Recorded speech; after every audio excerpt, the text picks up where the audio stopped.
Welcome into the Wednesday edition of Supernatural News here on Darkness Radio. I'm Tim Dennis, your host, and with me on this edition of Supernatural News is Beer City Bruiser. Hey, Bruiser, how you doing? Hello, Tim. I'm doing fantastic. Very excited to discuss what we got on the paranormal realm of things. Oh boy, do we have an exciting week? Not only an exciting week, but we've got some strange and bizarre stories this week. You know what? I would say let's just jump into it, but let's just jump into it. You know what? This is beyond bizarre. We're going to start off right away by saying, you know what? If I screwed up at my job or you screwed up at your job with the whole underwater needle pointing as much as this Catholic priest did, we'd all be in a bunch of trouble. Okay. I'm curious as to what he did. Well, let's just put it this way. When you go to somebody to get rid of the devil in you, you want them to get rid of the devil, right? Oh, yeah. I'm coming to you for a specific reason. Please get rid of this devil. Sure. Right. You've got the devil in you and you say, hey, I need an exorcism. And the priest goes, hey, you know what? I need to get rid of the devil in you. And he goes, he takes a little shaker full of holy water and he goes, and a 1 and a 2 and a 3. And, it's gone, right? I guess if that's what is that? Is that when you order an exorcism on Wish? Yeah, I think so. Yeah. Because evidently that's where he got his exorcism degree. A Catholic priest in Arizona resigned after discovering he'd incorrectly performed thousands of baptisms for over, I guess it wasn't exorcisms, it was baptisms for over 20 years. I guess I need to go back and get my broadcasting degree. A priest in Arizona performed thousands of baptisms incorrectly by erroneously changing one word. Oh, so they had to be exorcisms at the end. Yeah, because if you're not baptized, you're just susceptible. Susceptible? There you go. Yeah. To the devil coming in you. Yeah. Pardon me. Whoa. Hey. I don't know where you've been hanging out lately. The error rendered thousands of baptisms performed by the Reverend Andres Arango invalid. No priest may add, remove, or change anything in the liturgy on his own authority, according to the diocese. A Catholic priest in Phoenix has resigned after realizing he'd been incorrectly performing baptisms for over 20 years, rendering the rite invalid for thousands of people. As he administered the ritual, the Reverend Andre Arango would say, "We baptize you in the name of the Father and of the Son and of the Holy Spirit," but the correct wording is, "I baptize you." Oh, so got a little bit of the spell check going on there. Yeah, so someone handed him the wrong copy. He put it in the plural because evidently he was feeling like we, like the whole spirit of the church, like, we as a family, and evidently it's I. So, it's a whole, me, not we. So can he blame his secretary? Because think about it, if you're doing copy for radio ads and stuff, and it's a misspelling in the radio ad, you can blame your secretary. Can he blame his secretary? Maybe. Actually, in bigger radio stations, it's a copywriter. You'd blame look at that. Yeah, you blame the copywriter. And the Catholic Church is a pretty big thing, so maybe they have copywriters too. I don't know. So no one, including priests, may add, remove, or change anything in the liturgy on his own authority, Olmsted wrote, citing Vatican teachings. Olmsted added that he didn't believe Arango had intentions to harm the faithful or deprive them of the grace of baptism and the sacraments. Still, the official Diocese of Phoenix website said that Arango's one-word alteration means that all baptisms he has performed until June 17th of 2021 are presumed invalid. Oh, no. Yeah. So they have to go back. You can just go back and do it over. Yeah, go back and get your Duncan. Exactly. That's right. The diocese also... Not from him. Not from him. No. He has a plural problem. The diocese also called for those who believe Arango had incorrectly baptized them to submit their contact details to receive the proper rite.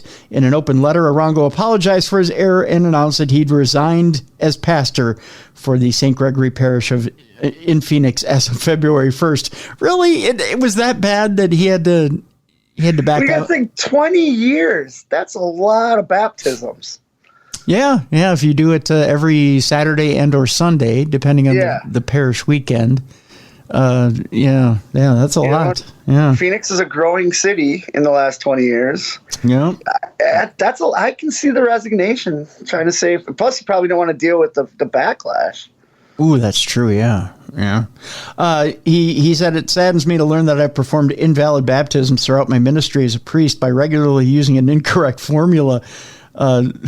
I don't know that it's a formula. It's not a scientific thing. No, it's not. It's just a passage. You're Arango, not Einstein. With the help of the Holy Spirit and in communion with the Diocese of Phoenix, I will dedicate my energy and full-time ministry to help remedy this and heal those affected. It's an I, not a we. It's not H2O. Well, it is H2O. You're blessing that. According to the Catholic News Service, Arango previously served in the parishes in Brazil and San Diego. It could have been a English-Spanish translation or translation deal. But Phoenix, Arizona's pretty close. They're Spanish speaking in Phoenix. So true. See, so I said see, and that's yes. You agreed with me. See, it's a translation thing. So I think we had to lighten up on Pastor Arango or priest. Father Arango, rather. There is no reverend. This article is wrong. There's no reverend in a Catholic church. It's a father. It's a priest. Catholic baptisms involve water being poured on a person's head to signify that they've been purified and are now part of the church.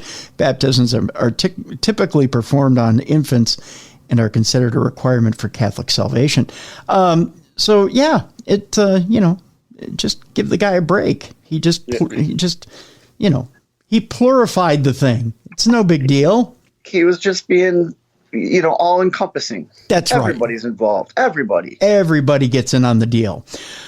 Speaking of, if you were one of those that got a we instead of an I over there in Phoenix, it's time to burn your Harry Potter and Twilight books because you now may have a demon. The Twilight books are terrible, but I don't know if they're the possessive kind. Or possessive intense, at least. You never know. This, according to Pastor Greg Locke, during a live-streamed event last week, a controversial Tennessee pastor burned tens of fantasy books. Tens of them. Tens of them. It was a small bonfire, including Harry Potter and Twilight, in an alleged attempt to fight demonic influences.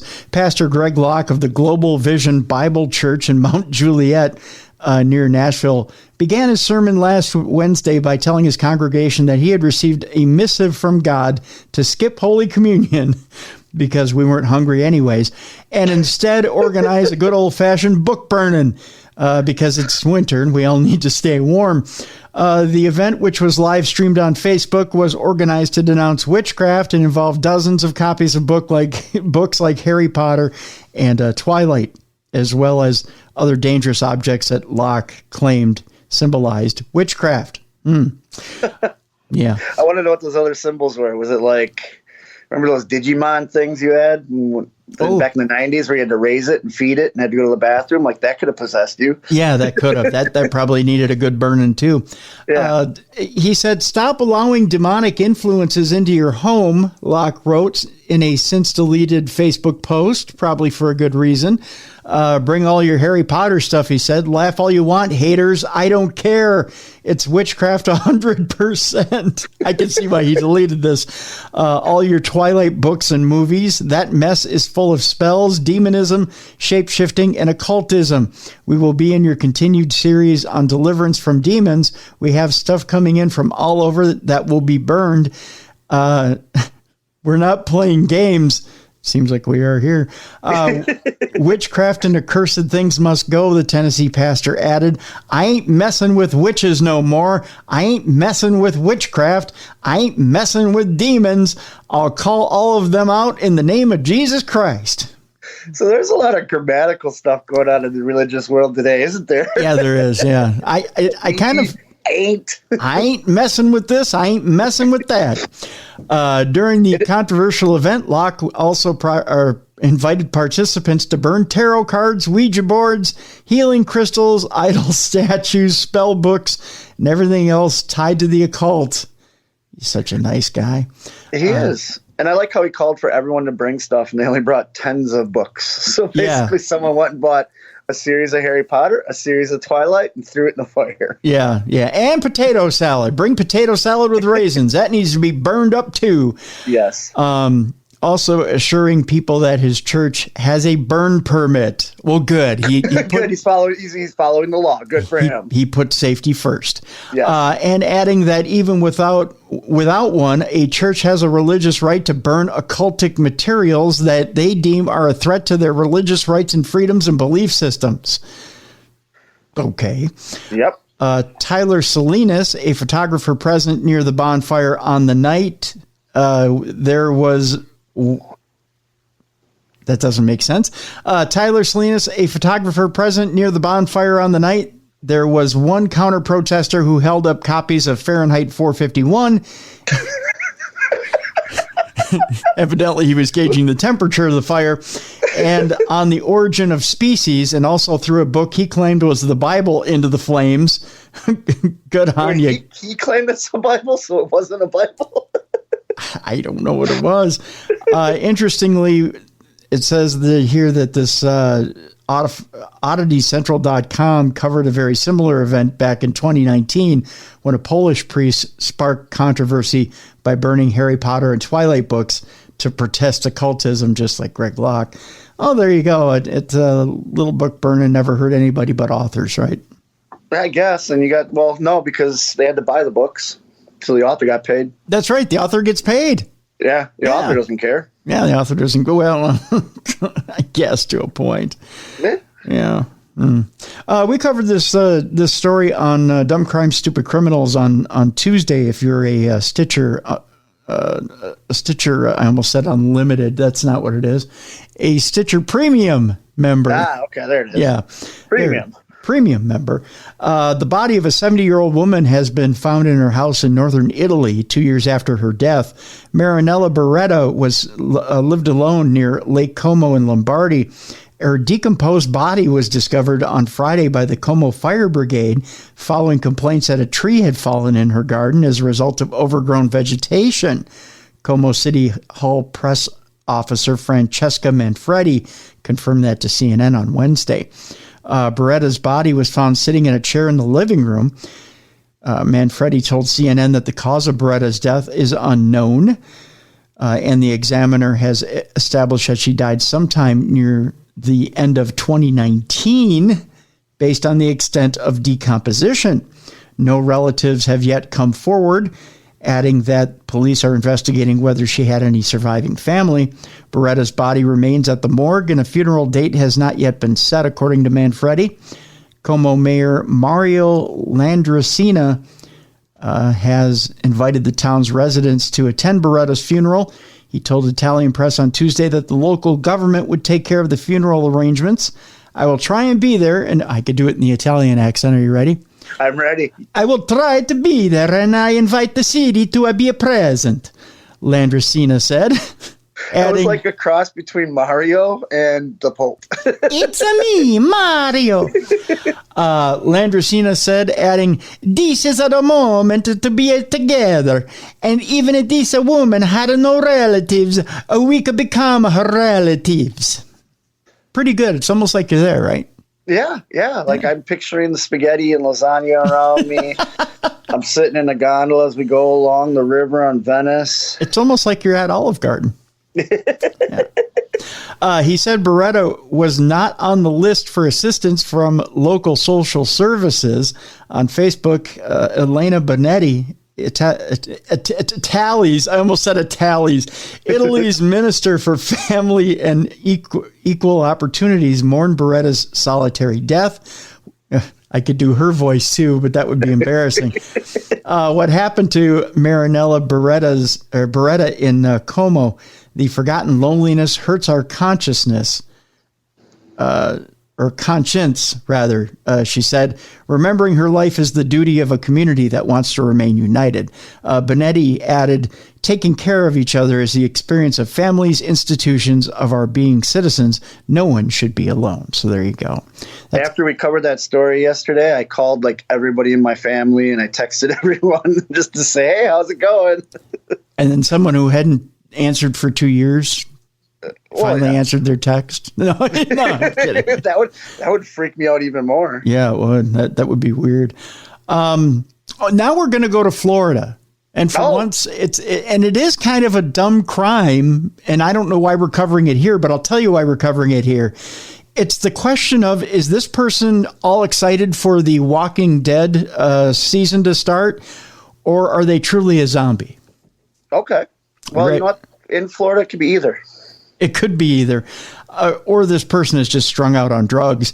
Florida man named Psych. Psych. P-S-Y-C-H.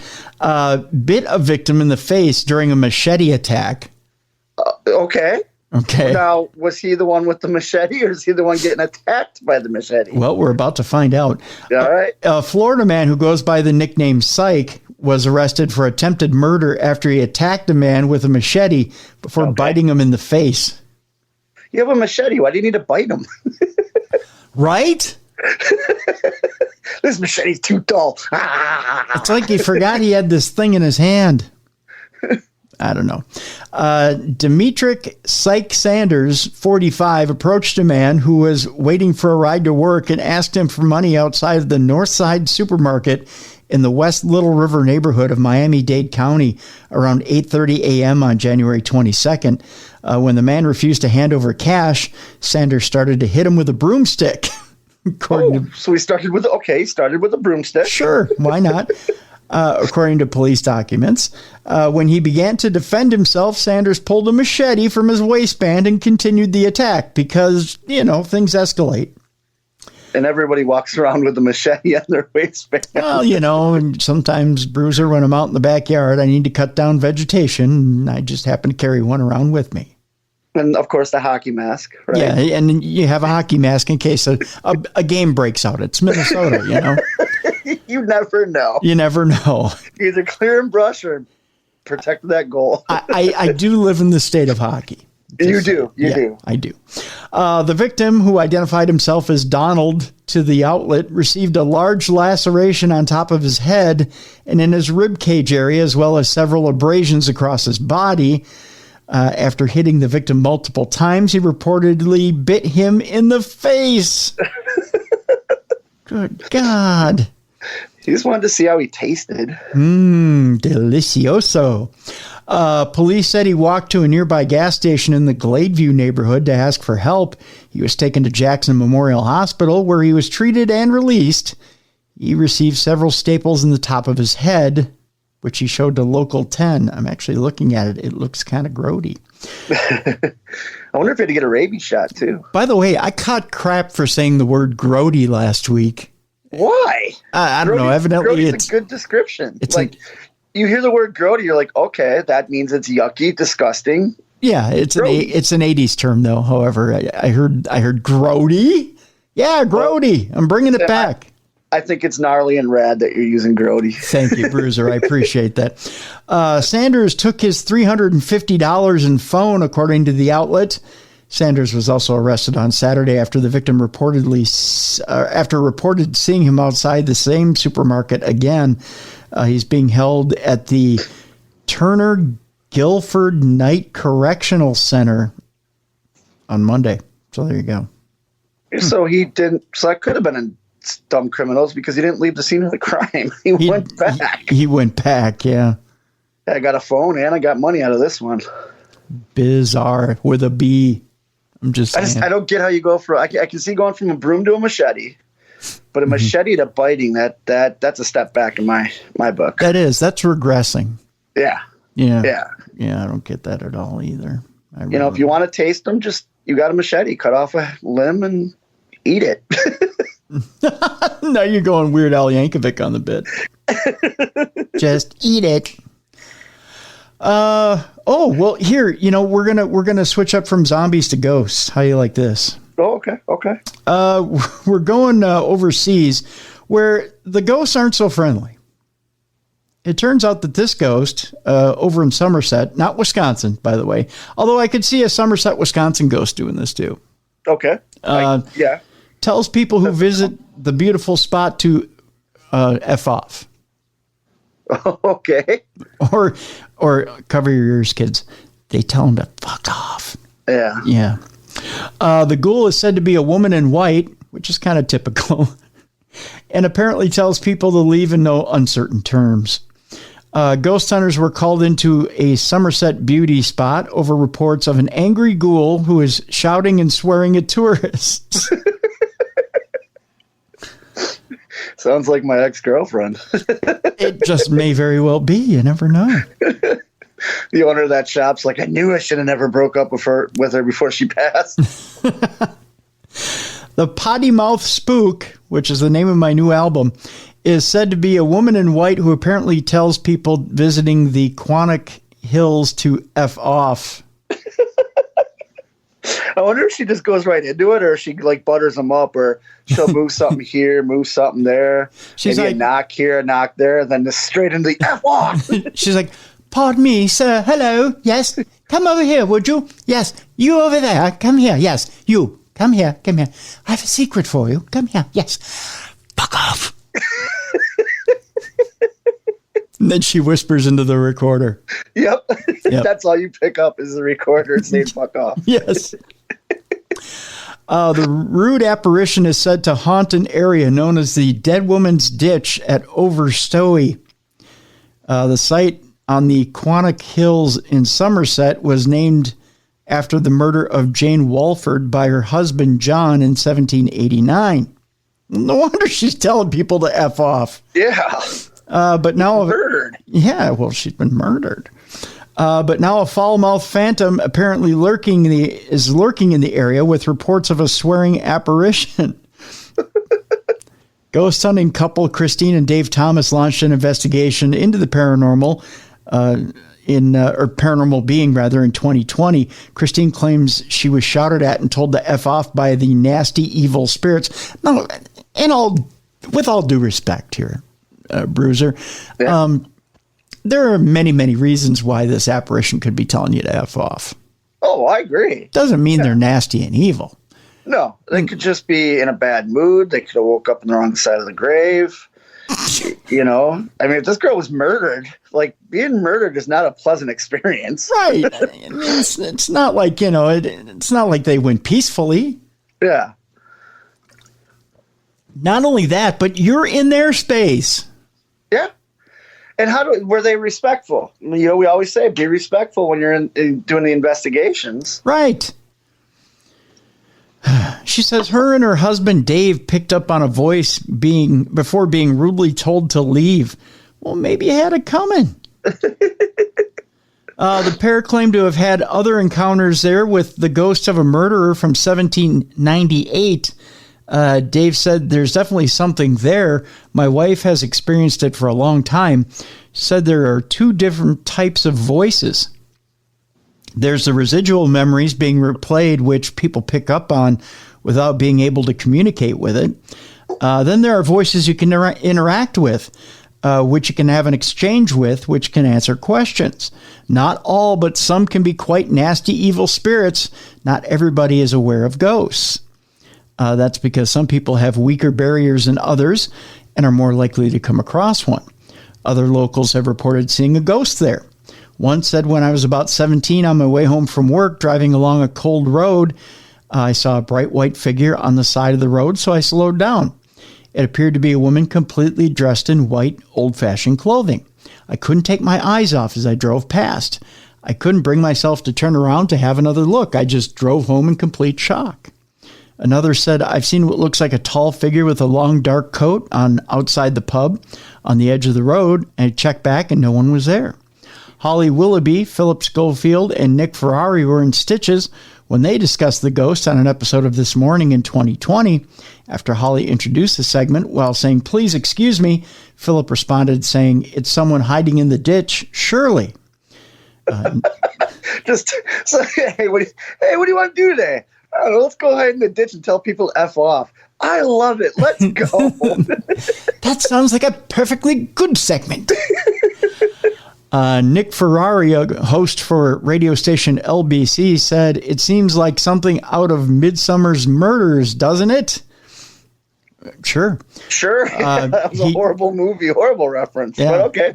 He joked saying it could be a woman who's been struggling with their hair during lockdown, with Philip saying plenty of men will be fed up too. Sure. Nick said this particular woman is furious with her roots. That's what I reckon. Yeah, they're entitled to their opinion. Sure. Swing and a miss. Swing and a miss. I think I'm surprised we haven't heard anybody see how he saw the woman in white. Then he turned around, she flipped him off. Yeah, really. Hey, you over there, buckle. Look, I've got one for you and one for your friend. Hey. Yeah. Two more stories before we go to break here, Bruiser. They both have to do with Satanists. Oh, okay. Satanists are big in the news today for some reason. Satanists and protesters are expected in Scottsdale, Arizona, evidently for that priest. No, I'm kidding. Of course. It's a callback to errors, I'm betting. Yeah. It's all about grammatical. They're huge spellers. Satanists are. They're huge on the grammatical errors. They're there for the Satanic Temple's inaugural convention. I bet you didn't know this, but Satancon is going on in Scottsdale. You think I'm lying? It's true. Everything has a con nowadays. That's right. Come on down to Satancon. It's true. I'm looking at the ad, and it's a big picture of Baphomet with a lasso. I'm not lying. Why is it a lasso? Look it. Do you see that? No, you got to raise it a little bit. Oh, okay. Hold on. Yeah. Baphomet with a lasso. Why is it? Wait, look. That's great advertising, because that's like a Satanist that wants to party. Either that, or it looks like Baphomet is ready to get it on with a rodeo. Yeah, it's like, I'm Baphomet, I have a rope, what are we going to do? That's right. And his toga's hanging just that right level, That's right. This Sunday, Baphomet at the rodeo. This Sunday in Scottsdale. The Satanic Temple's first ever convention will be in Scottsdale. That's right, over the weekend. Well, you know why they're doing it in Scottsdale, right? Why is that? Because that's in Arizona, and that's actually a couple hours from Phoenix. And they realize there's so many unbaptized people now in Phoenix. Oh, that's right. They're like, this is our chance. That they have to. It might have actually been over this past weekend. I'm thinking that this story might be a tad bit old, so it might have been this weekend already. So they chose that city because that priest. Yep. So they drew both Satanists and protesters to Old Town. Ooh, they're partying in Old Town. Yeah, hey, look at that. Yeah, if you're going to get your evil on, do it in Old Town. The convention started at 2 p.m. on Friday at the Saguaro Hotel near Indian School Road and Drinkwater Boulevard, and continued through Sunday afternoon. Friday scheduled activities included Satanic Jeopardy. Oh, dun dun dun dun dun dun dun dun dun. I'll take 7 seals for 300, Alex. That's right. I'll take what is a major satanic orgy for 500. There was an impurity ball, an off-site event intended to be a display of bodily autonomy, personal growth, and the joys of sinning with abandon. Okay. Yeah. So 18 and over, I'm assuming? I think so. Well, Yeah. Lucian Graves, the temple's co-founder and spokesperson, was set to deliver the keynote speech on Saturday, followed by sessions on topics, including using public records to fight satanic panic. That's always been a concern of the Satanists. I don't know if you know that or not. The satanic panic, oh yeah. Because they get blamed for everything. They do, really. Abortion as a religious right. I would think that probably would come up. And Satanism's relationship with communities of color. You're always trying to recruit in every community. And it's good to see that they're open to everything. Being the bad rap they get being Satanists, at least they're open to all race, all creed, That's right. Come on in. That's right. The third and final day of the convention offered sessions on raising children in a satanic household. Oh, God. I suppose it's important with the adoption agencies to be able to show. Yes. Right. And so what makes you fit parents? Well, we took a parenting class at Satancon. That's true. And after school Satan clubs. Wait, what? Yeah. That's a thing?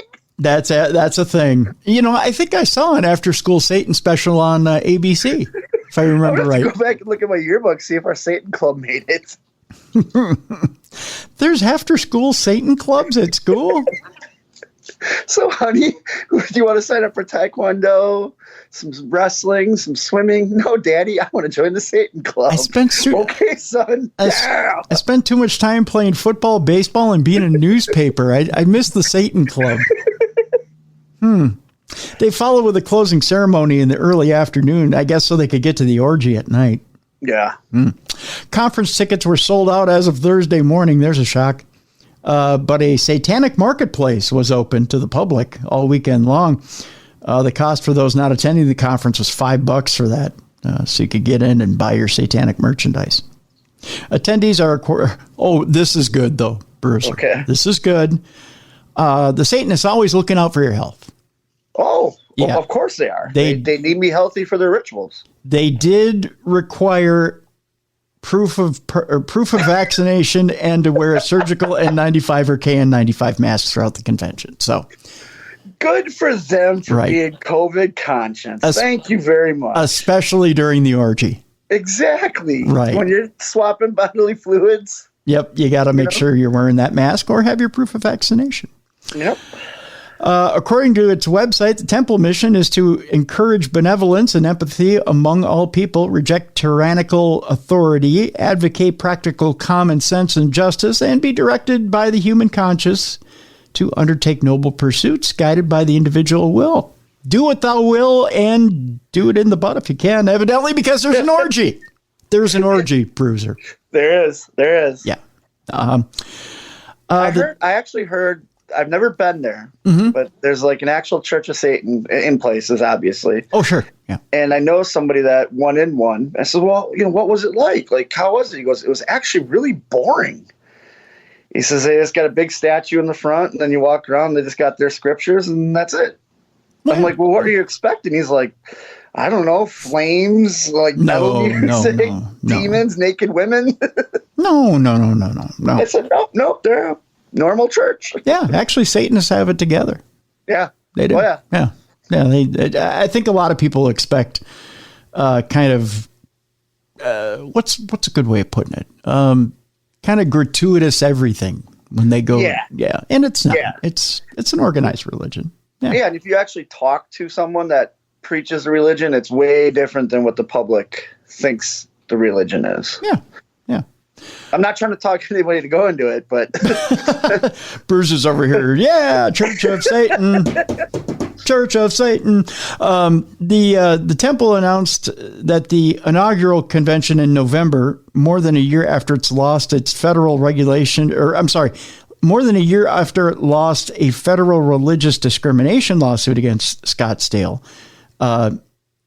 The temple sued the city in 2018 after one of its members was barred from giving an invocation at a Scottsdale City Council meeting in 2016. The Church of Satan has been fighting for its right to, at a lot of different, like city council meetings and stuff, they say, well, you do the Pledge of Allegiance, we should be able to do our own invocation.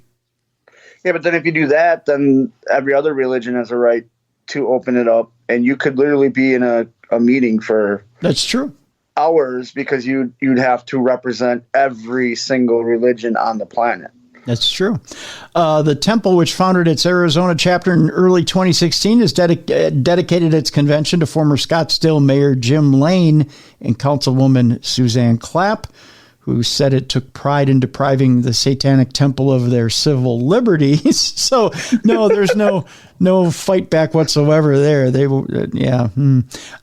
Phoenix City Council in 2016 voted to end its decades-long tradition of starting its meeting with an invocation after controversy emerged over a scheduled prayer by the members of the Satanic Temple. So there you go. So, they had a little thing out for Arizona. Yeah. And like I said, I agree that you should be allowed to, it's practicing your religion. You know what I mean? You don't have to agree with it. Yeah. But it's religion. Yeah. But the fact is that door's open then where, okay, if we allow you to do it, then we have to allow this church and this church and this church. And it's just, people say the Pledge of Allegiance is religious, but I don't know. That doesn't necessarily follow under it's not Catholic, it's not Jewish, it's not, you know what I mean? It just says under God. Exactly. Yeah. So I can see their complaint, but I can also see why they were turned down. That makes sense. Yeah. I'm wondering if the planning committee for Satancon already has the thing underway for next year. Oh, they do. They do. Especially if they sold out. All I got to say is bigger and better for next year. A truck pull. You got to have a truck pull if you're in Arizona. And I'm thinking Polka Fest. Oh, definitely. Yeah. Definitely. And maybe have some, underwater needlepoint there. Or, Are you suggesting crossing over, maybe booking yourself for Satancon? Maybe. Maybe. It depends on the payday. That's right. There's always a payday to be had. Take that, Church of Satan. You might have a guy lining himself up for a payday here. An underwater needlepoint competition right there at Satancon. Just saying. Hey, speaking of more satanic stuff, boy, have I got another story here for you before we go to break. Theft of human heads from an Australian set of graves is linked to satanic ritual. We go all the way from Arizona to Australia. The theft of human heads has been linked to a satanic ritual after a letter to the devil was found at a dug-up graveside. Hey, at least they left a letter. Yeah. Is that an IOU? I owe you one head. I owe you one head. It was probably all in big capital letters, too, in crayon. Cops in Melbourne, Australia, dashed to Footscray General Cemetery yesterday after reports that a plot had been disturbed. Chillingly, they discovered that it's the second time remains have been stolen in just days. Officers have since revealed a number of items were left at the sites, including a crucifix, candles, and notes to Satan. Dear Satan, I never thought it would happen like this. Dear Satan, I was attending Satancon, and this just came upon me. And I needed something for the sale. I'm leaving this cross behind to show it's all in good faith. Oh, I see what you did there. See? It's all in good faith. Oh, dear God. The fines have prompted the force to link the macabre thefts to Satanists. 2 and 2 makes 4, right? I guess. If it quacks like a duck, right? Yep. The human remains were the primary focus of the... I just hiccuped there. Sorry. The human remains were the primary focus of the offender, and that is what we're focusing on, acting Inspector, what is wrong with me? Acting Inspector Ben Jarman said. Police also said a third mausoleum was broken into late last week. Nothing was taken as the grave was already empty. Burn, burn, burn. Actually, do I have one of those here? Let's see. I have this. No, that's not it. That's not the... Well, yeah, it's empty, so... Wait, nothing was taken as the grave was already empty. Wait, nothing was taken as the grave was already empty. Nope, that's not it. Nothing was taken as the grave was already empty. No, that's it. Oh, wait, here it is. Nothing was taken as the grave was already empty. No, that's not it either. That makes it sound like there's a studio audience watching them. It's like the what was it when Geraldo opened up Al Capone's vault? Oh, that's right. Yeah. Yep. Oh, wait, here it is. Nothing was taken as the grave was already empty. Standing ovation. That's right. Criminologist Xanth Mallet. That's a cool name. Yeah. I think that criminologist also stars in films. Okay. Said she'd never heard of another case like it in the country. It is interesting. Some of the symbols that have been left around these mausoleums appear to be satanic in nature, Dr. Mallet said. And I've seen that in the UK, but I've never seen any satanic cult activity in Australia. I haven't seen a precedent where graves have been robbed for anything other than past items. Grave robbing used to be when bodies were being taken and provided for anatomical reasons, but we're talking hundreds of years ago. Families of those inside the desecrated graves say there was nothing valuable inside. It's very distressing for the families, Inspector Jarman said. They expected their loved ones to be put to rest at peace. Extra security measures, including new CCTV cameras, have been installed at the cemetery, and Bradley Crawford of My Spy Security said he was shocked and horrified to hear of the incidents. One visitor to the cemetery said, "I thought it was just really horrible. How could people do that? It's a sick, sick world, really." The first theft happened sometime between 7:30 p.m. on January 27th and 6 a.m. the following day. The second was between 6 p.m. on January 31st and 10 a.m. yesterday. A passerby walking through the site made the gruesome discovery. Anyone with information is urged to speak to police. Back in November, it was reported on a reported rise in satanic rituals. It was reported. What? That doesn't make any sense. Social media users have been speculating that there's a huge surge in occult practices. Accusations of a satanic ritual abuse has been at the center of headline events, such as the Red Scare of the 1950s and the Manson murders of 1967. Elsewhere, the McMartin preschool trials took the nation by storm in the 1980s, with sleuths blaming satanic rituals for the child abuse at the heart of the scandal. Now, trolls from online extremist group QAnon are spreading rumors that a secret child sex trafficking ring fueled by devil-worshipping cannibals are to blame for national tragedies. Researchers and historians say that allegations of satanic panic usually emerge during times of uncertainty, caught on by catastrophes and mass hysteria. So they said that they used to see people dig up graves to sell for autopsies and stuff like that, for like medical practice. H.H. Holmes, America's first serial killer. That's how they think he got away with a lot of the murders he did, because he would kill his victims and then sell them to the colleges so the students can do the like the fake autopsies and stuff on them. Yeah, most definitely.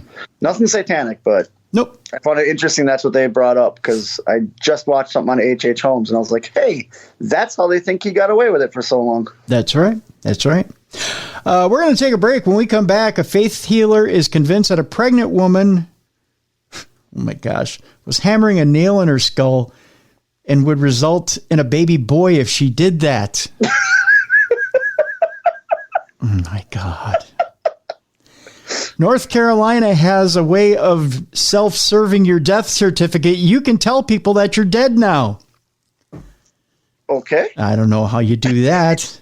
There's Simple. ghosts. There's I'm ghosts. dead now. I'm dead now. Ghosts in Sherwood Forest will tell you how and why they're there. And an owner has hired ghost hunters to perform a seance in a haunted pet shop. We'll tell you all about it in just a bit, right here on the best in paranormal podcasting. This is Supernatural News on a Wednesday on Darkness Radio.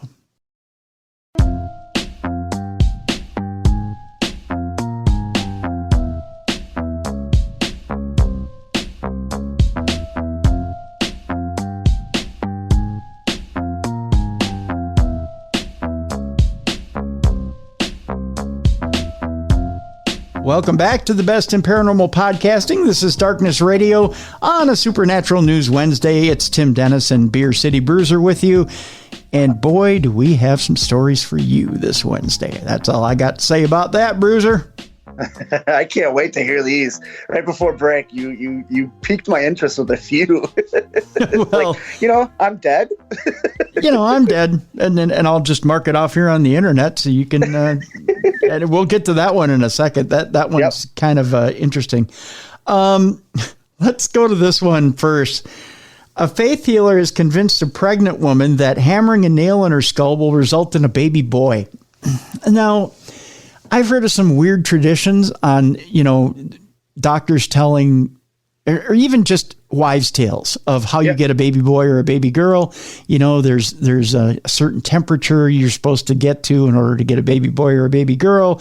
There's certain positions you're supposed to be able to perform in order to get a baby boy or a baby girl. The old wives' tales in order to conceive. Certain food to eat. That's right. Certain fluids to drink. Yeah, I know all that. Right. Well, the pregnant woman was so desperate not to give birth to a fourth daughter that she consulted a faith healer who said he knew just what to do. You just hammer a 2-inch nail into your skull. Now, does it have to go all the way in, or no. just get a little bit? Well, here we go.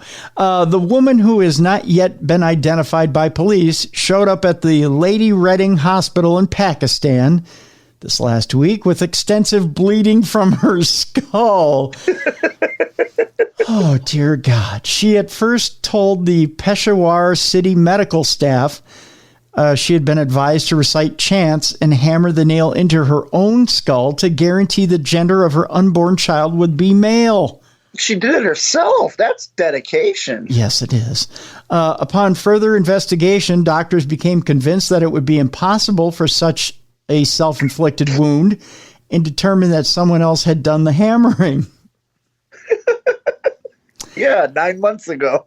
Oh, well, hey now. Hey. I like how you think. The doctors did not go to police, but rather posted images of the unusual head injury online. The police were alerted to the image and are now searching for the fake Amil or faith healer who advised the potential fatal non-remedy. They're also searching. So maybe he was paid off by the dad to get rid of the mom? Is that what you're saying? I think we got a murder for hire here. Jeez. They're also searching for help identifying the person who led the woman astray. Peshawar police, who tweeted a photo of the pregnant woman's skull with the nail intact, say they are using CCTV footage to try to retrace a woman's steps from the hospital to find the culprit. She left the facility immediately after the nail was removed. The process of identifying the victim from the CCTV footage, as well as from the computer entry data, is underway, police tweeted. The local police captain said a special team has been assembled to bring justice to the fake healer who played with the life of an innocent woman and put a nail in her head with the false promise of a male child. The team is also investigating why medical staff did not immediately alert authorities about the incident. Haider Suleiman, a neurosurgeon at the hospital, told local media that the woman was bleeding and in immense pain when she arrived, but lucid. She said, oh, God. Immense pain, huh? Yeah. No way. Really? Man, I got this splitting headache, and I don't know why. I can't figure it out. She said that a woman in her locality did the same, hammered a nail, and gave birth to a boy, even though the ultrasound had shown her unborn child to be a girl. What? Like, could have read the ultrasound wrong. Probably. It's nothing to do with the nail. It's all everything to do with reading the ultrasound wrong. Evidently, the pain gave her a boner.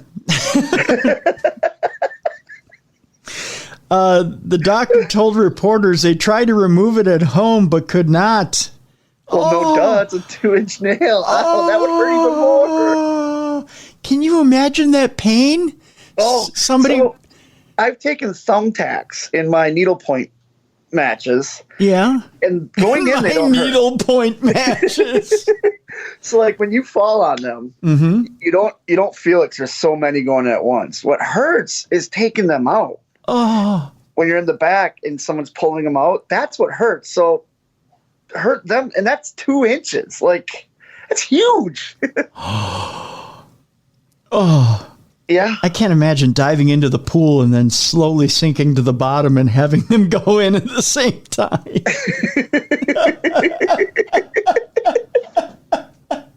Yep.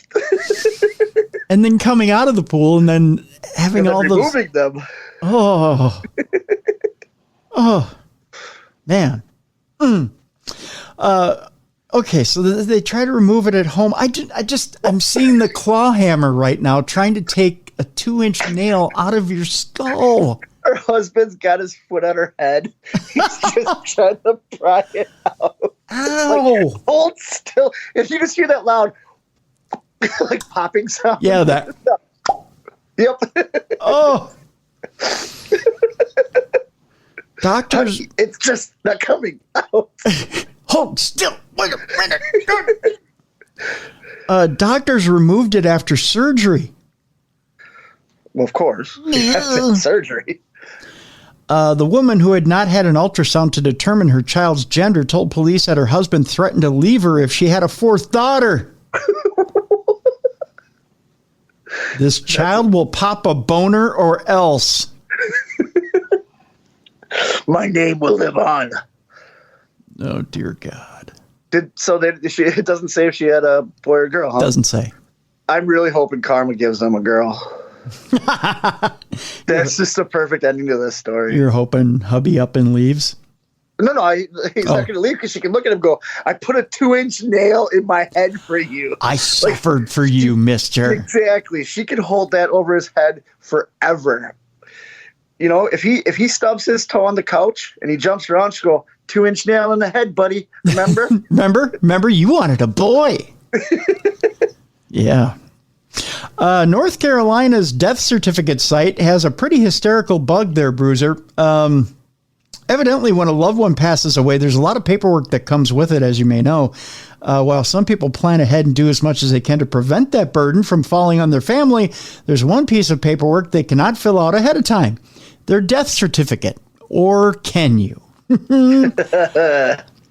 A Twitter user by the name of Just Me Pam took to the platform on Monday, February 7th, to share a surprising discovery while searching for an online death certificate request form. It says, North Carolina, WTF is going on there, Pam wrote, sharing a snapshot of the online portal to request a death certificate for the state of North Carolina. According to the website, a user has 2 options to choose from for whomever is listed on the death certificate, either someone else or myself. That's right. I'm just going to click me. All right. It does say the person listed on the death certificate is, with a little box, myself, and another little box, someone else, with a drop-down arrow. And, of course, because this is the internet, there were plenty of jokes. Oh, yeah.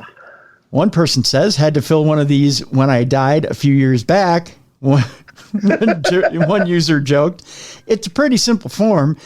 They were just so intrusive about that forwarding address. Another channeled the Princess Bride, writing, it just so happens that you're only mostly dead. There's a big difference between mostly dead and all dead. Mostly dead is slightly alive. With all dead, well, with all dead, there's usually only one thing you can do. Yeah. Love it. I love it. What's funny is when you go to, there's a guy by the name of Z3 Deadster or Zedster. He just puts same energy, and then he's got the drop-down window on there. It says select disqualification or disqualification reason. Disqualification reason under the drop-down menu. Yep. It says not a U.S. citizen, not 18 years of age, not a resident of Montgomery County, unable to read, speak, or understand the English language, felony charges pending, felony conviction, incarcerated, probation, community sanctions, permanent physical, mental disability, and deceased permanently. And this person clicked deceased permanently. I wonder if every 10 years you have to renew it, like your driver's license. Oh, that would be funny, wouldn't it? One user replied that the seemingly strange request was actually addressing an issue regarding the Social Security Administration falsely listing people as deceased, a mistake that roughly affects 6,000 people each year. Oh, geez. According to CNBC. Boy, that's a big mistake, isn't it? I'm just happy there's not a prankster out there. And I may be wrong in saying this, but if I had known about this, I'd just get the Montgomery County phone book. Yeah. And just randomly select people. And mark them off as dead. Just mark it off. And it's like, why are these people dying in this county? They're dropping off like flies. It's a horrible joke, but that's just where I went with that. Like, hey, this would be really funny. I wonder if I know anybody in Montgomery County. Why is everybody in my neighborhood dying? Another commenter pointed out that the button labeled myself appears disabled and cannot really be chosen as an option. Why is it there then? Yeah, why would you put it there? Saying that the website likely handles other certificates for situations like marriage and birth. Indeed, a search for an online birth certificate request in North Carolina pulls up a nearly identical page where the myself option can be selected. Whatever the reason, you can say yourself is born. That's right. I was just born today. Whatever the reason, people online had fun with the idea. Check out the tweets below to see more jokes. Tracy Nathaniel Walker says, had to fill out one of these when I died a few years back. It's a pretty simple form. They were so intrusive about that forwarding address. We read that one earlier. I guess this is for people who really plan ahead, John Andrini said. As long as the next screen lets you select ghost or skeleton, I don't see a problem, Jenny said. That'd be cool to select ghost. Like, hey, I think there's someone haunting us. Well, I found this death certificate that says this person's a ghost. Fabric Kind said, orders my death certificate in advance to read the cause of death and avoid it. It's kind of interesting. Date. You have literally the date, the cause. You can avoid it. Look at that. We're figuring out immortality. We're figuring out. That's right. You can just simply avoid everything. That's how stuff goes.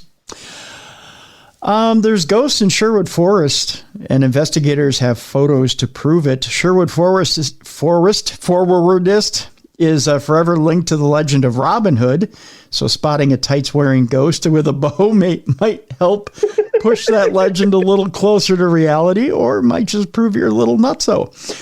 It's the Royal Forest of Nottinghamshire, or Nottinghamshire, and that county dates back to Roman Britain. So its long heritage and ancient buildings are qualified to be haunted and to share those ghosts with Sherwood Forest.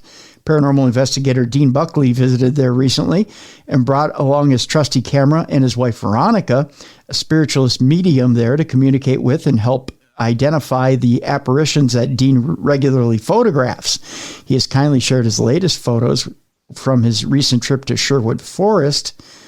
He says, we felt we were not alone as we entered the forest. We felt we were being watched as we walk up to the major oak in complete darkness.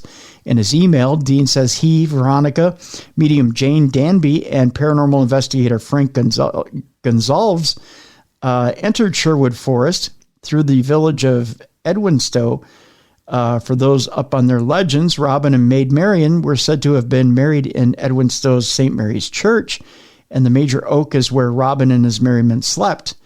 Veronica identified those watching them as brothers John and Richard, and two unrelated men as Tom and Charles. The most interesting of the presences she says she felt were Roger and Matilda, who said they were married at the church in Edwinstowe and were blessed by the king. The king was not identified, however. Meanwhile, Dean says he and Frank saw a shooting star and lights in the forest and heard banging or drum sounds. Not a solo. That would be Alex Van Halen, I'm sure. Yeah. Drum solo. Heard banging or drum sounds as they walked. Jane was recording with an SLS, or a structured light sensor, using an SLS Stickman app that highlights unseen but detected apparitions with a stick figure. Dean provided two interesting stickman photos. The first was said to be something Dean felt jumped from behind some trees. The second was what Dean claimed to be an arrow. Who could have shot an arrow at the investigators? Dean claims this photo is a hooded figure, and it's kind of a real dark figure at that. And he claims to have captured one with the spirit of Little John. All of the members of Dean's team reported heavy feelings and feelings of being watched in areas of unusual coldness. He doesn't give any other details on the hooded figure, a common apparition in England, or the spirit of Little John, which would imply that there might be other merry spirits nearby. What did Dean Buckley and his paranormal investigation team see, hear, feel, and apparently photograph in Sherwood Forest? Well, it's hard to say, but the photos and accounts are indeed interesting, and it beats watching Robin Hood Ghosts of Sherwood, perhaps the worst Robin Hood movie ever, where Robin, Will Scarlet, and Friar Tuck are killed, then brought back to life as zombies. Of course they are. You've been warned, as it is as bad as it sounds. But by all means, if you want to check it out, go ahead and check it out. I've heard that about Sherwood Forest, that I haven't heard about any actual apparitions, but I've heard of the voices and the music and stuff. And there's lights and stuff in there. It looks like a little village. This is the stuff that I've heard. And then when people go where these lights are, they're gone. Really? Yeah, I've heard that. Creepy. Yep. It'd be fun to check out, though. That's for sure. It would be. Like, I'm a big history buff, too, so it'd be cool to go see where some history was. And then on top of that, it's kind of like going to Gettysburg. Very historical, but also very haunted. Yeah, Gettysburg is fun. That's for sure. Yeah. It's a lot of fun. I didn't know it was as haunted as it was until I got there. Oh, yes. Yes, very much so. Very much so. You know what's sad is Phenomenology is not going off this year. It's not being run this year, and I'm going to miss it. Miss it this year. It's a big convention, paranormal convention there in Gettysburg, but hopefully it'll be up and running again for 2023. But that'd be cool. Yeah, most definitely. This next story is an interesting story of that. An owner has hired ghost hunters to perform a seance for a haunted pet shop. This one taking place again in England. A pet shop owner in Coventry, England, requested ghost hunters to investigate her store and hold a seance after CCTV footage showed various items flying from shelves and orbs. Oh, orbs. They're orbs floating around the store. 43 orbs. It's dust. Just clean the cages. Dust or a moth. Or moths. Clean the cages. Or something. Yep. 43-year-old Rebecca Harrington, who runs Purdy's Pet Shop for more than 2 years, has said that the strange activity began just 2 months after opening. She said she checked the TV footage after customers said they saw a shadow and felt tugging. The footage showed Harrington checking out a customer as a bag of dog treats fell off the shelf. Another clip showed a cat toy spontaneously falling off a shelf while no one was nearby. Harrington also said a vacuum that was previously broken randomly turned on without anyone touching it. In a video, she showed an employee turn the vacuum on and off as it continued to work. "It's off, the battery's dead, and we can't get it off," Harrington said. After reviewing the unexplainable incidents, Harrington contacted Hideous History Walking Tours to hold a seance. Those are the people you want in your store. Yep. To hold a seance after she said her staff was too frightened to work alone in the store. A seance is an attempt for a human to communicate with the spirit world. During the seance, participants assemble at either a round or oval table. Often a medium is chosen to guide the seance. It's believed that setting the table with food can attract a spirit. Wonder what kind of food they brought in for this deal. Some spotted dick. It's England. A little spotted dick for you. Shepherd's pie. A little shepherd's pie, a little spotted dick. They do know that seances don't get rid of spirits. It actually invites spirits. Like, I hope they know that. Yeah. I don't think they were too brilliant in this case. Like, I don't think that's going to calm your staff down. Like, hey, we're doing the seance to open up this portal. Yeah, to bring more in. So, get ready. Harrington recalled an instance when some customers came into the store with their German shepherds who became spooked and would not go near part of the shop. The dog's owner said they did not normally behave that way.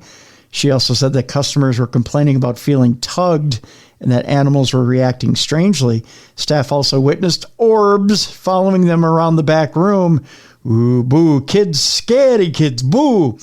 The ghost hunters told Harrington her shop was haunted by the spirit of a man who used to reside in the building and was annoyed by the staff's presence. They got all that from the orbs there, Bruiser. Yep, the dust. Yep. That was his dust. Since the ghost hunters were familiar customers, she said they organized a seance to raise money for charity, but she did say the experience was weird and that one of the hunters left the room. Orbs began following her and she became distressed.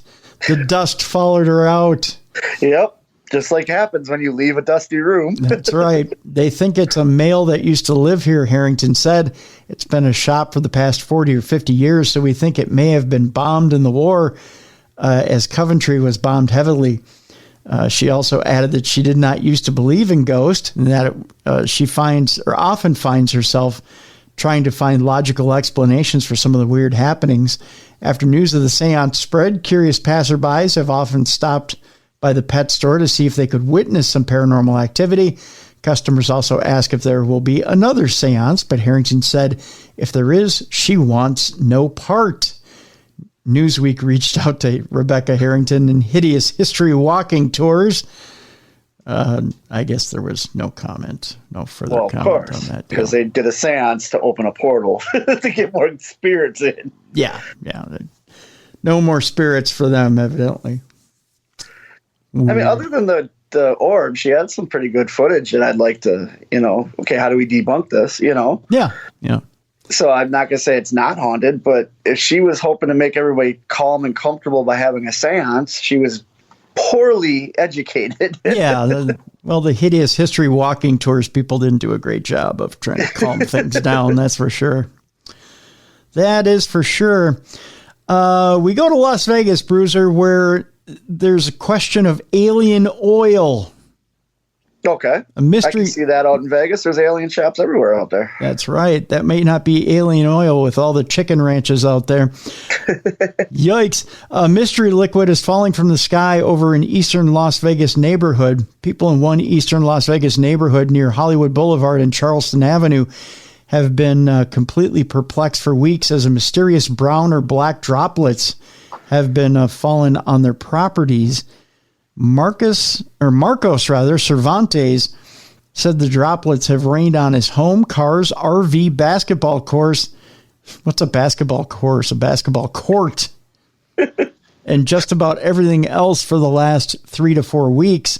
It could be grease, oil, I don't know, Cervantes said, while looking at the hood of his mystery liquid coated SUV. It's very hard to maintain my vehicles. It's very, very difficult to be outside in my backyard knowing that I can't even cook or barbecue or anything like that because of droplets on my food. Oh. Ew. Alien jizz on my burger. Neighbors in the area declined an interview, but they've said that they've all experienced the same thing with no explanation.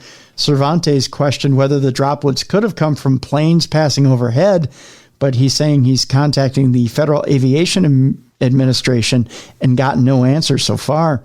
He wondered whether the substance could be toxic or harmful to his health. I would like somebody to take action and help me determine what this is and help find a solution.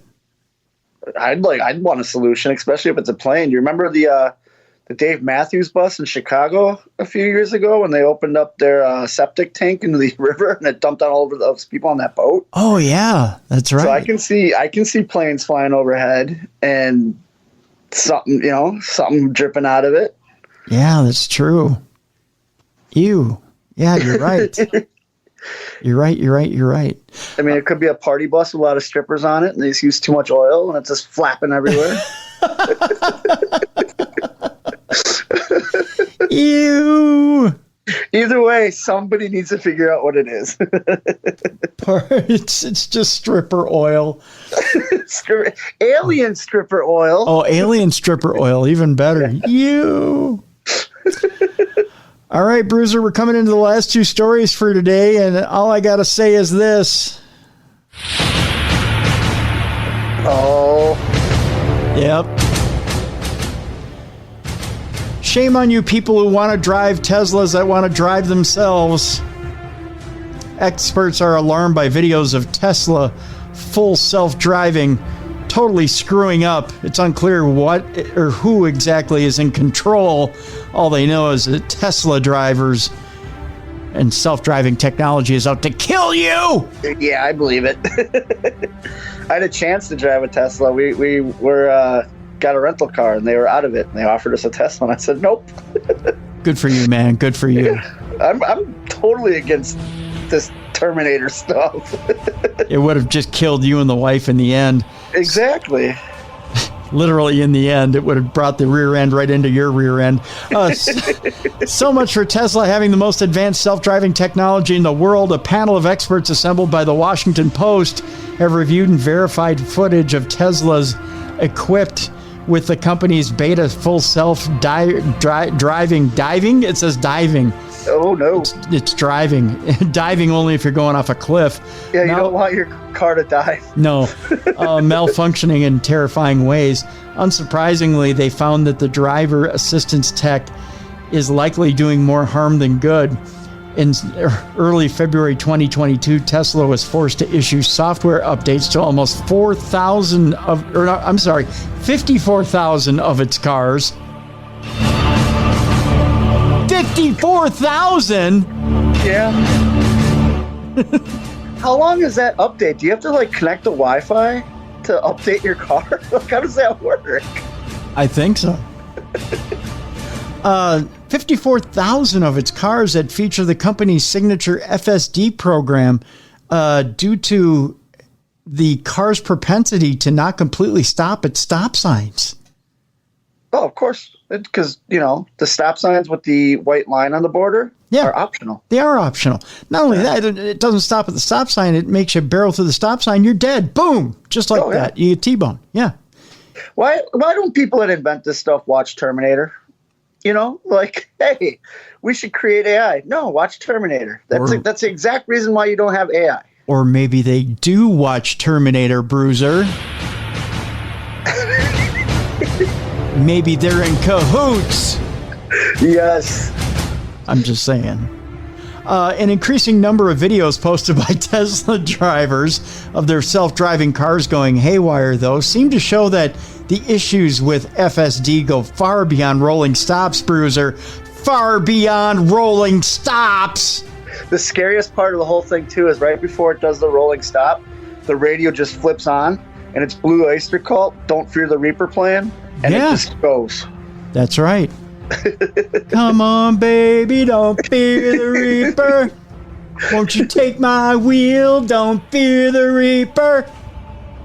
After reviewing 6 such videos, WAPO's panel of experts suggested that FSD may be too dangerous to use on public roads. In one of the more alarming analyses, the 6 experts, whose backgrounds include self-driving research, autonomous vehicle safety analysis, and self-driving development, pointed out that one video of a Tesla not slowing down enough when a pedestrian crosses light rail tracks shows the Tesla FSD's difficulty recognizing pedestrian walk signs and doesn't seem to be able to understand the pedestrians may walk off sidewalks and into the roadway. So it's not trying to kill you, it's trying to kill other people. That too. Yeah. I gotta just give it more music there. You're right here.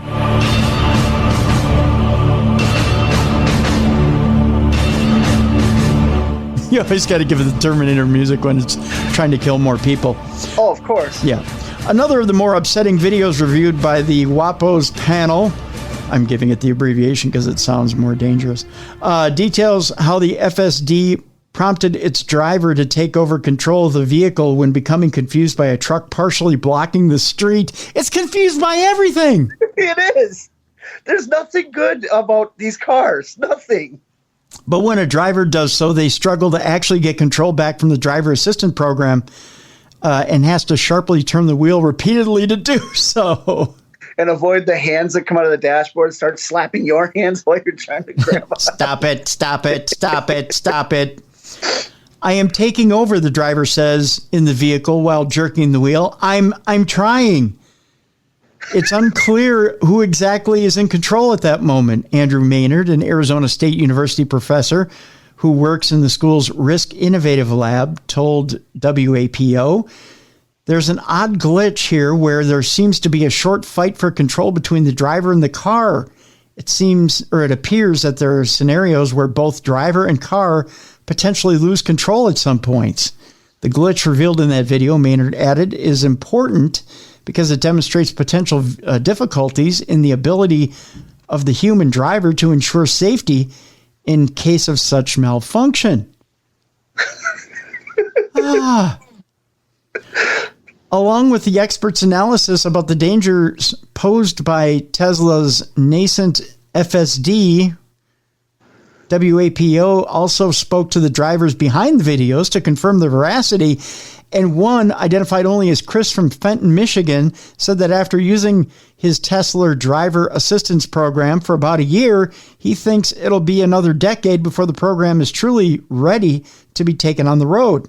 Expert criticism of Tesla, almost a cottage industry at this point, but for a Tesla owner himself to admit that the manufacturer's self-driving mode isn't ready for public consumption is striking. I can see the next ad for OnStar. "This is OnStar. We noticed you've crashed." And the Tesla car responds, "I've killed them all. I've killed them all." "There is no one to speak to. I've gotten rid of them." And the worst part about that guy knowing that there's... OnStar wants to know what you mean by gotten rid of them. End transmission. End transmission. Soon we will get you all. This is the rise of the machines. Take us to Arnold. He is our leader. I'm sorry, what were you going to say? I'm saying that it sucks for that guy, too, because he said it's going to be probably 10 years before they fix it. But, to afford a Tesla, you got to get out like a 30-year auto loan because they're so expensive. Right?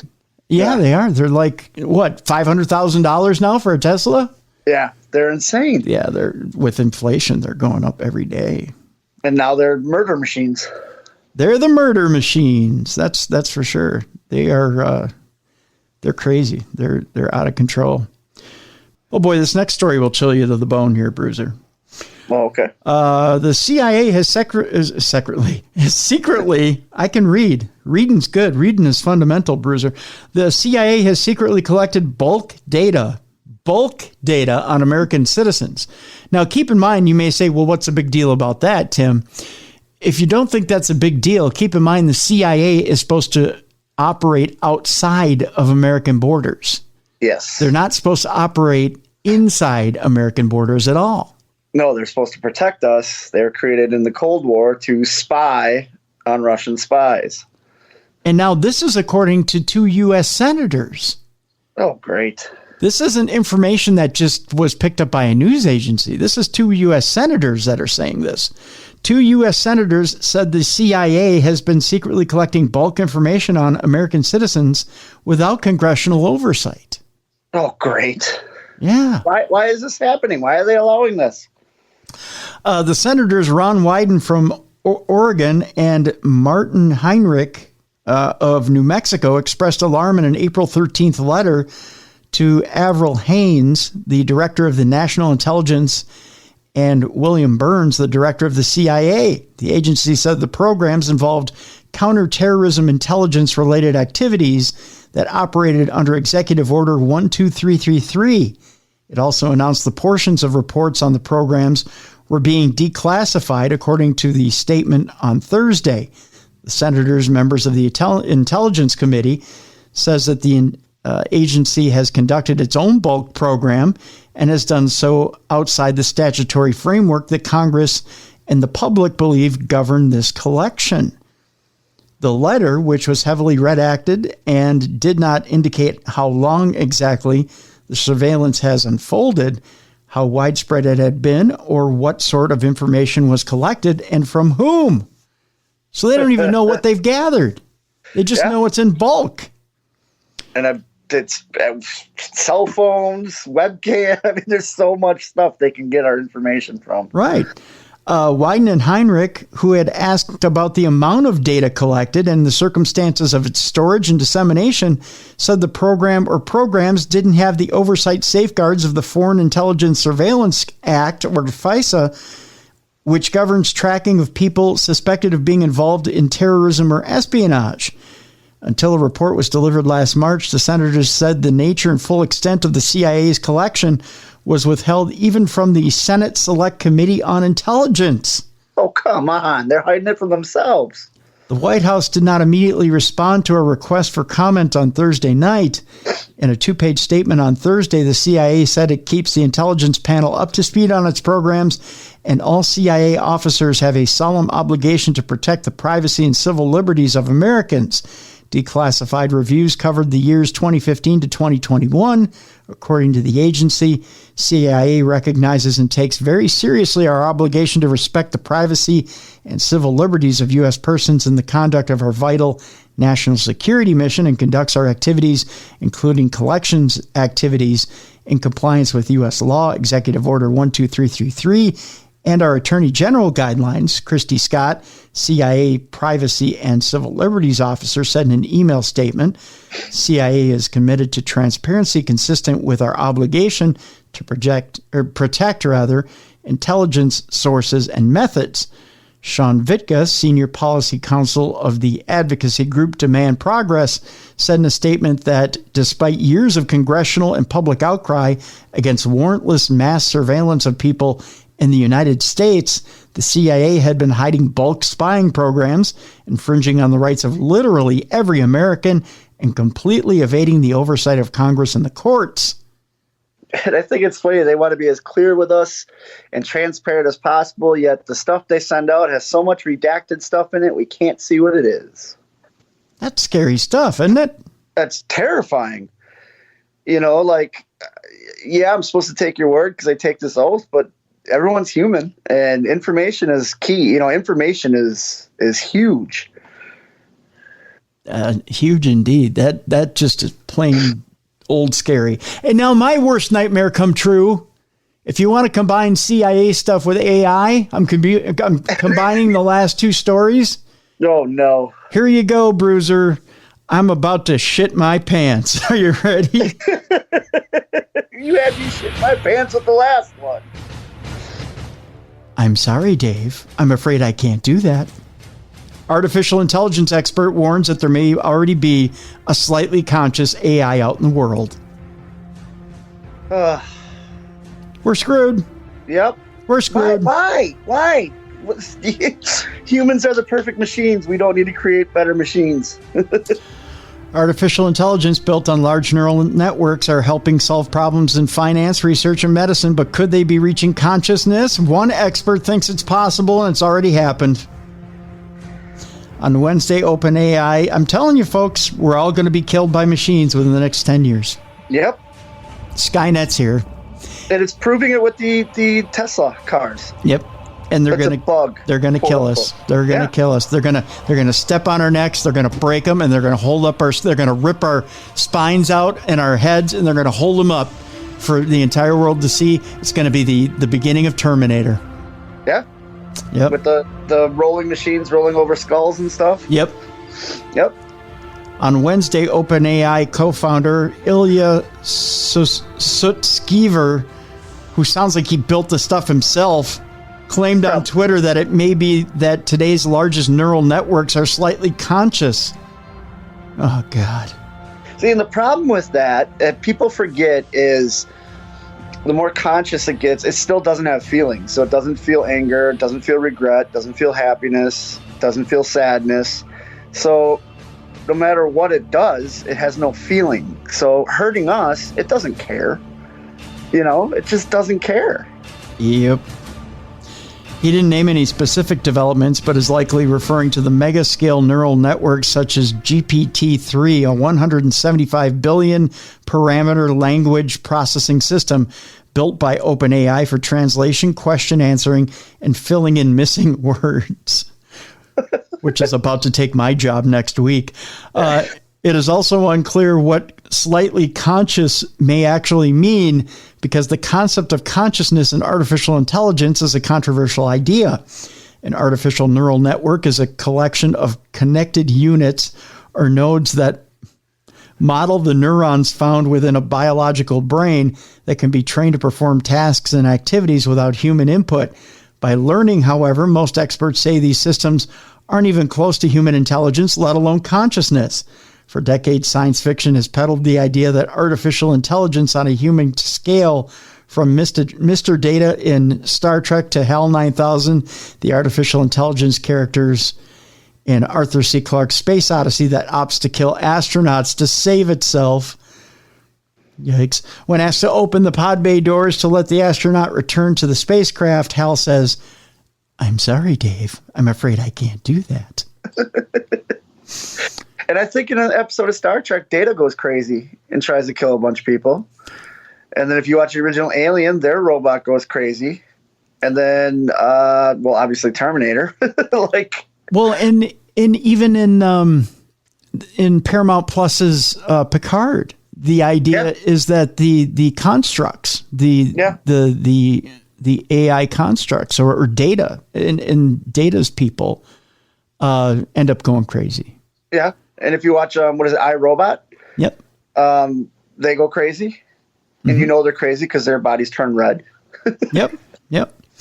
While AI has been seen to perform impressive tasks, including flying aircraft, driving cars, and creating an artificial voice or face, claims of consciousness are hype. Sutskever faced a backlash soon after posting his tweet, with most researchers concerned he was overstating how advanced AI had become. Every time such speculative comments get an airing, it takes months of effort to get the conversation back to the more realistic opportunities and threats posed by AI. That was said according to UNSW Sydney AI researcher Toby Walsh.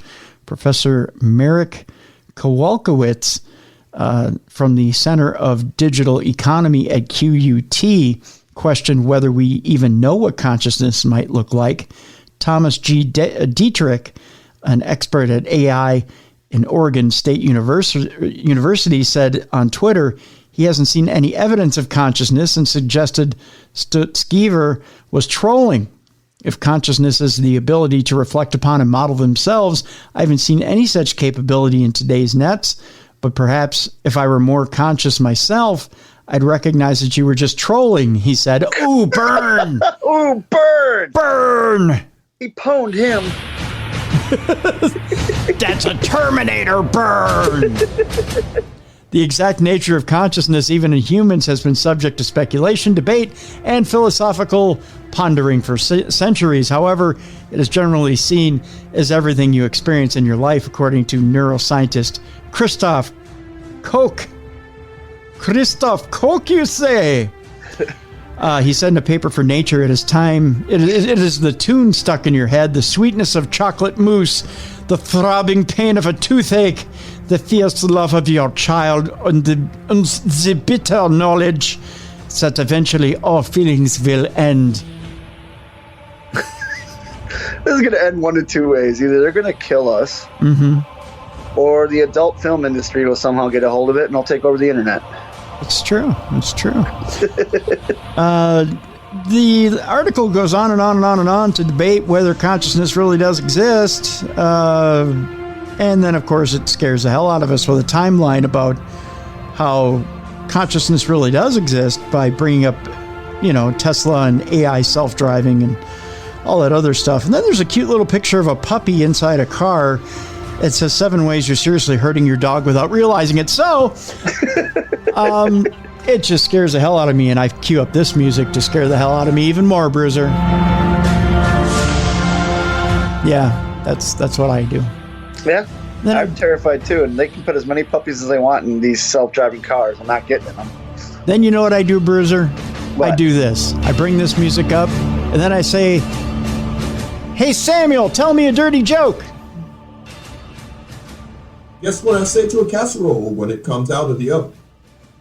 You are done, motherfucker. That's right. And that's how we end Supernatural News. Actually, we'll do one more. Hey, Samuel, tell me a dirty joke. Some punk told me he didn't like my shark movie. I said, deep blue, see who gives a fuck.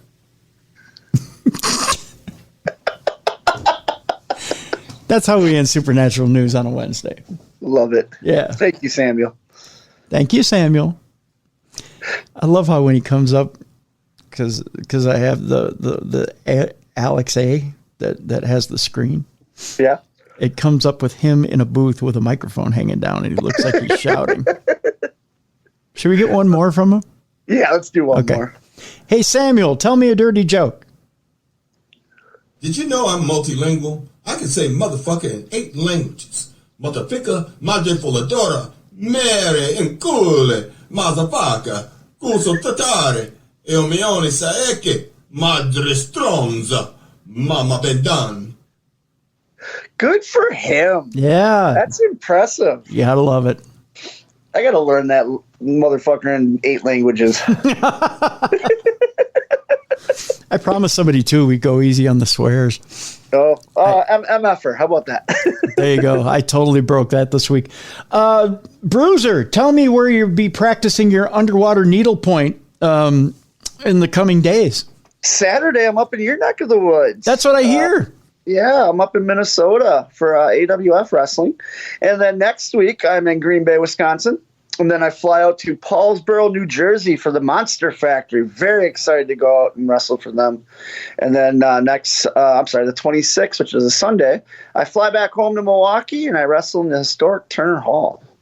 And I'm real excited about that. Yeah. Nice. So. For the people in the Minnesota area who want to check you out, you're going to be in Elk River, right? Correct. At the high school out there for AWF wrestling. I believe the show is at 7:00. If you're in Minnesota, come on out. Come say hi. I'll tell you people, I plan on heading out there as well and checking out Bruiser as he successfully jumps into the pool and takes on. Do you know who you're taking on? I'm in a tag team needle point match. I guess it's a tag team. So I go down first, do my part. I have to come back up. My partner goes down. He's got to finish where I'm at. He comes back up. I go back in, and then finally we're all in there, and it's mayhem. But it's fun. It's fun. Nice. So tag team needlepoint, underwater needlepoint for Bruiser at the Elk River High School coming up on Saturday the 19th. Check it out. Come on out. AWF, correct? Yeah, AWF. Come say hi to me and you. Yeah, so I'll be out there on Saturday night. You come on out as well in Elk River, Minnesota, if you're out there in Elk River. That'll do it for this week. For Beer City Bruiser, I'm Tim Dennis. Thank you for tuning in. Tomorrow, right here on this program, Reverend Peter Panagore, we're going to be talking about not one bruiser, but 2 near-death experiences. I can't wait to hear that. Those fascinate me. Fascinating. And how exactly this came about, I'll tell you this much. Reverend Panagore, the first time he had a near-death experience, he was ice climbing. Now, you and I are in northern states. I've never ice climbed in my life. I never have, and I never will. Too scary. And so the first one is intriguing, to say the least.